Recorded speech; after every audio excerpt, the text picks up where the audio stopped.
Welcome to 1 minute pause 12th physics chapter 1 15th numericals. இதில் என்ன கொடுத்துருக்காங்கன்னா ரெண்டு capacitors P and Q with identical cross sectional area A and separation distance D அப்படின்னு சொல்லி கொடுத்துருக்காங்க. ரெண்டுலையுமே பார்த்தீங்கன்னா டயஎலக்ட்ரிக் வந்து பிளேஸ் பண்ணியிருக்காங்க வித் கான்ஸ்டன்ட் எப்சிலான் ஆர். ஆனால் அந்த டயஎலக்ட்ரிக் பிளேஸ் பண்ண அரேஞ்ச்மெண்ட் பார்த்திங்கன்னா டிஃப்ரெண்ட்டாக இருக்குது P and Qலையும். இப்போ ஃபஸ்ட்டு Pயில் பார்த்தீங்கன்னா டயஎலக்ட்ரிக் வந்துட்டு இந்த மாதிரி பிளேஸ் ஆகிருக்கு. இப்போ பிளேஸ் ஆகிருக்கிறப்ப இந்த சைடு பார்த்திங்கன்னா ஒன்லி ஏர் இஸ் ஆக்குபைடு, இந்த சைடு பார்த்திங்கன்னா டயஎலக்ட்ரிக் இஸ் ஆக்குபைடு.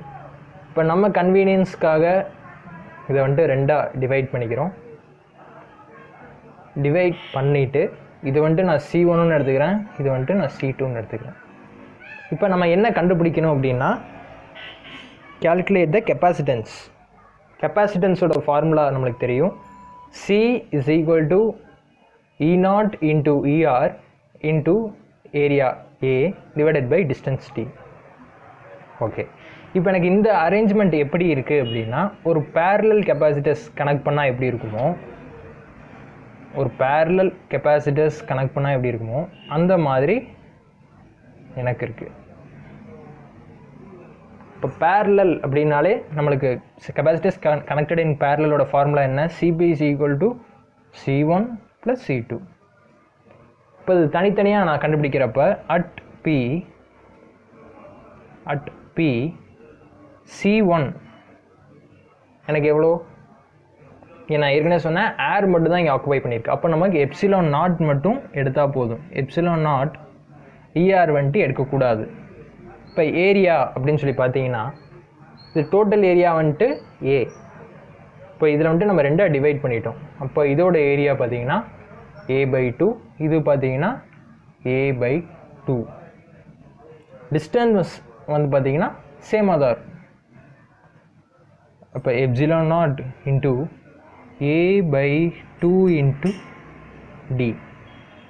அதே மாதிரி C2 பார்த்தீங்கன்னா எப்சிலான் நாட் இன்ட்டு A/2D. ஆனால் இங்கே C2வில் என்ன இருக்குது? டைஎலக்ட்ரிக் இருக்குது. அப்போ எப்சிலான் நாட் இன்ட்டு ER அதை மட்டும் போட்டுக்கணும். அப்போ இது டோட்டல் நம்மளுக்கு P வர்றப்ப ரெண்டையுமே சம் பண்ணணும். சம் பண்ணுறப்ப நம்ம காமன் டேர்ம்ஸ் மட்டும் வெளியில் எடுத்துக்கலாம். Epsilon not by 2D into A ப்ராக்கெட்டில் 1 ப்ளஸ் ER. இதுதான் வந்து பார்த்தீங்கன்னா at P.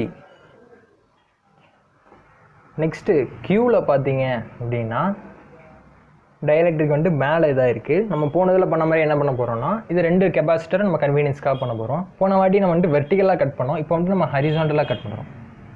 கட் பண்ணுறப்ப இது வந்துட்டு எனக்கு C1, இது வந்துட்டு C2. இப்போ இதோட அரேஞ்ச்மெண்ட் எப்படி இருக்குது அப்படின்னா சீரீஸாக எனக்கு கனெக்ட் பண்ணால் எப்படி இருக்குமோ அந்த மாதிரி இருக்குது.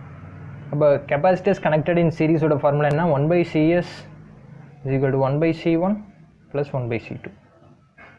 இப்போ இந்த ஃபார்முலா தான் நம்ம இங்கே அப்ளை பண்ண போகிறோம். இதுதான் வந்துட்டு கெப்பாசிட்டன்ஸோட ஃபார்முலா. இதுக்கு C1 and C2 பண்ண போகிறோம். அப்போ C1/C1 எனக்கு என்ன கிடைக்கும் அப்படின்னா 1/C1ல் தான் வந்துட்டு டைஎலக்ட்ரிக் இருக்குது. அப்போ E0 இன்ட்டு ER. அப்போ E0 இன்ட்டு ER பார்த்திங்கன்னா ஏரியா வந்து சேம் தான், டிவைடட் பை டிஸ்டன்ஸ் வந்து என்ன ஆயிருக்கு? D/2ஆக இதாகிருக்கு. அப்போ D இன்ட்டு இங்கே வந்துட்டு 2 போட்டுக்கிறேன், 2. இப்போ இதே சேம் தான், ஆனால் C2வில் என்ன இல்லை? டயஎலக்ட்ரிக் இல்லை. அப்போ வந்து இந்த ER வந்துட்டு வராது. அப்போ E0 இன்ட்டு A/D இன்ட்டு 2. இப்போ இது ரெண்டையும் நம்ம வந்துட்டு சம் பண்ணி நம்மளுக்கு CS கிடைக்கிற வேல்யூ தான் என்னது? Q. இது ரெண்டையும் நம்ம சம் பண்ணோம்னா நம்மளுக்கு Qவில் இருக்க கெப்பாசிட்டன்ஸோட value 2 into epsilon naught into A divided by D into 1 plus ER.